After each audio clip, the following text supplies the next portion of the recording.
Mesdames, Messieurs, bonsoir. Merci de suivre cette édition du journal télévisé sur 2UF TV. Voici les titres de l'actualité de ce samedi 11 mai 2019. 3 années pour alphabétiser 6 millions de personnes en Afrique. C'est le défi que se sont lancés le ministère de l'Éducation nationale en Côte d'Ivoire, la Fondation Didier Drogba et l'Association pour le développement de l'éducation en Afrique, aux cordes et projets, l'inclusion numérique. Les campus connectés, il en sera de nouveau question dans le micro-trottoir de ce journal. Le doc aussi vous permettra d'en savoir plus sur le sujet. Et ce samedi encore, nous recevrons sur ce plateau des entreprises partenaires. Merci de rester connectés jusqu'à la fin. Signature d'une convention d'accord tripartite ce mercredi 8 mai entre le ministère ivoirien de l'Éducation nationale, la Fondation Didier Drogba et l'Association pour le développement de l'éducation en Afrique, l'ADEA.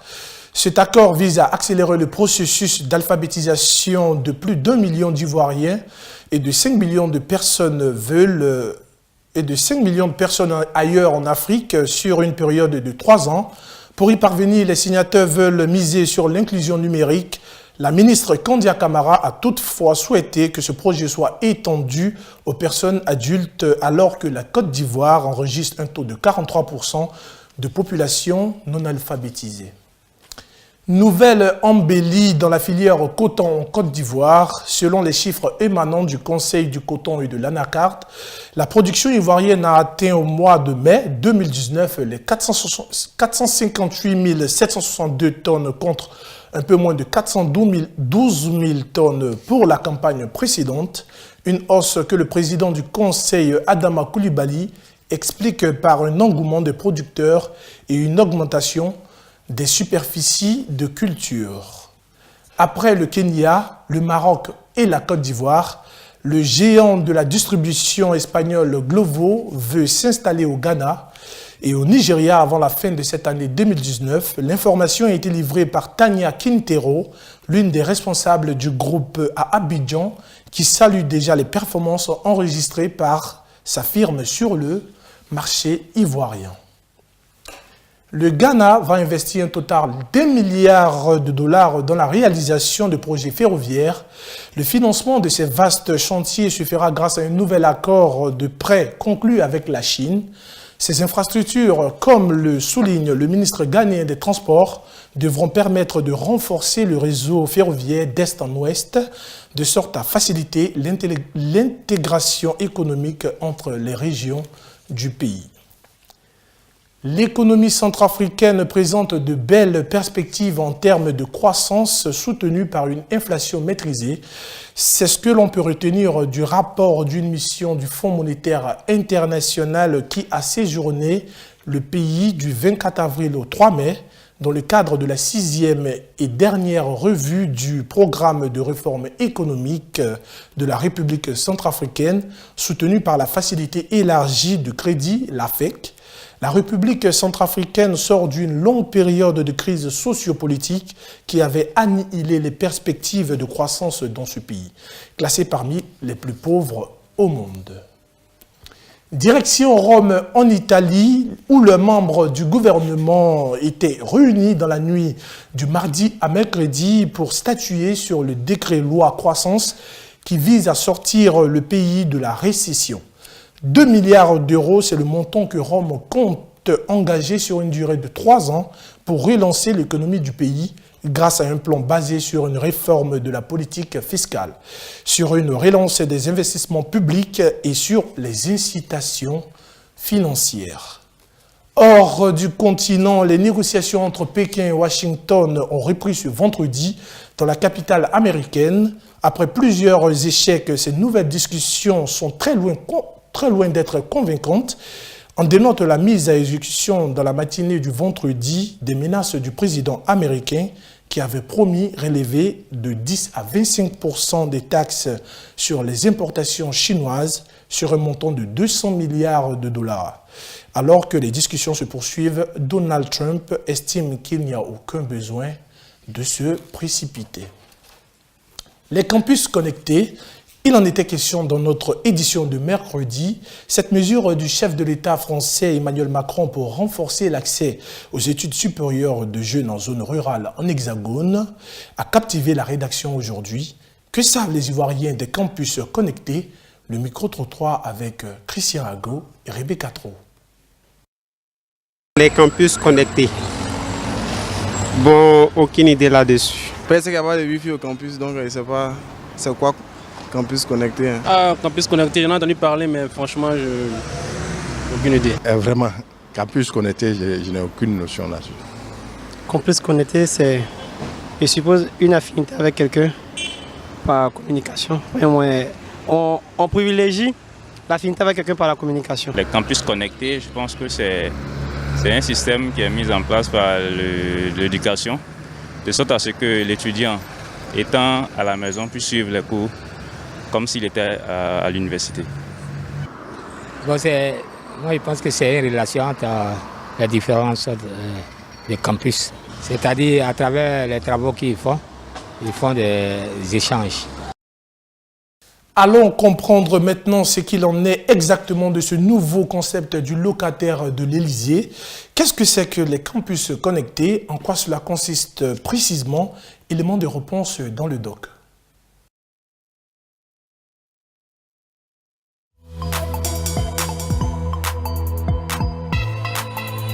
En annonçant ce 25 avril 2019 l'ouverture prochaine de 13 campus connectés en zone rurale, le chef de l'État français, Emmanuel Macron, venait de révéler au grand public un concept original pour permettre aux jeunes Français vivant dans les villages et hameaux d'avoir les mêmes chances d'accès à la formation universitaire que ceux des zones urbaines. Au-delà du fait de mettre à disposition des centres de formation en ligne, d'où les étudiants concernés pourront bénéficier de cours gratuits grâce à l'Internet, comme le prescrivent les universités virtuelles, la particularité de ces campus est que les étudiants, en plus de la formation gratuite qu'ils offrent, pourront être encadrés par un personnel enseignant chargé de veiller à l'assiduité des étudiants aux cours et à leur fournir une assistance personnalisée dans leur parcours académique. Dans le ratio fixé par le gouvernement français, il s'agit de déployer un professeur pour 10 étudiants, une proportion acceptable dans l'optique d'encadrement et d'égalité des chances.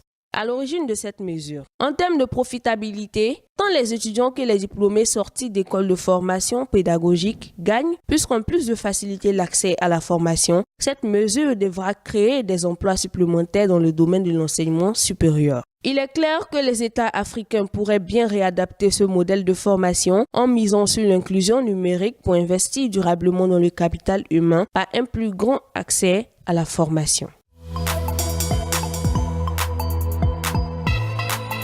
Et donc, on ouvre le entrepreneuriat de cette édition pour parler du business de l'Atiéké de Dabou. Oui, l'Atiéké, c'est l'une des références gastronomiques de la Côte d'Ivoire. Mais l'Atiéké de Dabou, précisément, qu'est-ce que c'est? Comment des milliers de femmes parviennent à se prendre en charge à partir de cette activité? L'analyse dans ce reportage. L'Atiéké de Dabou. En voilà un terme que les Abidjanais connaissent bien.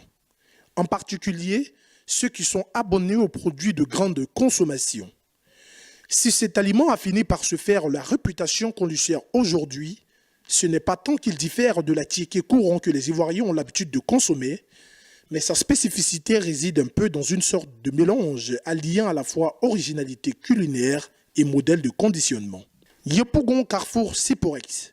C'est ici sur l'une des plaques tournantes du commerce dans la capitale économique ivoirienne que sont déversées chaque matin des cargaisons de sacs d'Atiéké en provenance de Dabou, dans le sud-est ivoirien, à quelques encablures d'Abidjan. En Côte d'Ivoire, on connaît les Ébriers pour le lien séculaire avec l'Atiéké. Mais pas très loin d'eux, le peuple Adjoukrou voisin a aussi réussi à trouver sa voie. Et ce sont justement les femmes issues de cette peuplade qui tiennent le commerce de ce genre d'Atiéké, l'Atiéké de Dabou. La particularité de ce produit, c'est que l'Atiéké convoyé directement de Dabou est conditionné dans des boules en sachet puis revendu sous forme de demi-gros par des femmes Adjoukrou, qui ne chôment pas du tout, non seulement en raison de la qualité gustative de le produit, mais surtout à cause de son caractère économique. La quantité étant importante et le coût très abordable, aussi entre 100 et 300 francs CFA. À Tchéké de Dabou, la différence c'est que les grains sont bien secs. À Djoukrouvé, à Tchéké qui est bien sec. C'est ce qui fait la différence entre les autres à Tchéké. En fait, c'est les différents types de formats. Vous voyez celui-ci, par exemple, c'est la Tchéké de Dabou. Voilà le format de la Tchéké de Dabou. Vous rentrez sur le marché, automatiquement, vous voyez la Tchéké de ce genre, c'est la Tchéké de Dabou. À vue d'œil, la Tchéké de Dabou a une très grande différence. Par les grains, la couleur, 1 kg. Souvent, ça fait 1 kg, quelques grammes. Voilà la Tchéké de Grand Laou. Vous allez voir que le format de Grand Laou et le format de Dabou n'est pas la même chose. C'est très différent. 800 grammes. Il y a des formats encore plus qui sont les formats d'Azopé et autres, de Songon et de Jacquesville. Eux, c'est encore moins. Ça fait 300 grammes à 500 grammes. Ici, les acheteurs n'ont pas tous les mêmes modes d'utilisation. Certains viennent s'approvisionner pour la consommation domestique, quand d'autres en achètent en quantité assez importante pour ensuite le revendre dans d'autres quartiers d'Abidjan, après avoir révalorisé les prix à la vente. Le réseau est vaste. C'est toute une industrie qui s'est créée autour de cette autre version de la tchéké et qui permet à de nombreuses femmes de faire tourner leur activité, simplement à partir de ce qu'elles ont de propre à elles, l'originalité gastronomique de leur région. C'est par rapport au sac, il y en a assez. Nous, on vend pour avoir sur le sac, on a 1000 francs, pour ne pas que ça se gâte. Et puis aller chauffer le lendemain pour revenir, c'est trop. Donc on liquide pour donner aux gens. Et on prend, sur le sac, on prend 1000 francs. Maintenant, quand il n'y en a pas, c'est là nous on gagne. Sur le sac, tu peux avoir 5000. On arrive à avoir des bénéfices. Parce qu'à Tchéké de Dabou, là, on peut mettre le sac là, 20 000 francs. Arriver ici, tu te fais 250, tu as 5 000 francs de bénéfices. Si tu as fait à 275, tu as 7 500 bénéfices. Si tu as fait à 300, tu as 10 000 francs sur un sac de 20 000. Avec ces bénéfices, beaucoup parviennent à l'autonomie. Même si jusqu'à présent, on en vient encore à déplorer la précarité des conditions d'évolution de ce secteur d'activité. Et donc voilà, c'est tout pour ce bulletin d'information. Merci de l'avoir suivi. Rendez-vous pour un autre numéro du journal télévisé sur 2UF TV. En attendant, portez-vous bien. N'oubliez pas de télécharger nos applications sur Google Play Store et App Store. Au revoir.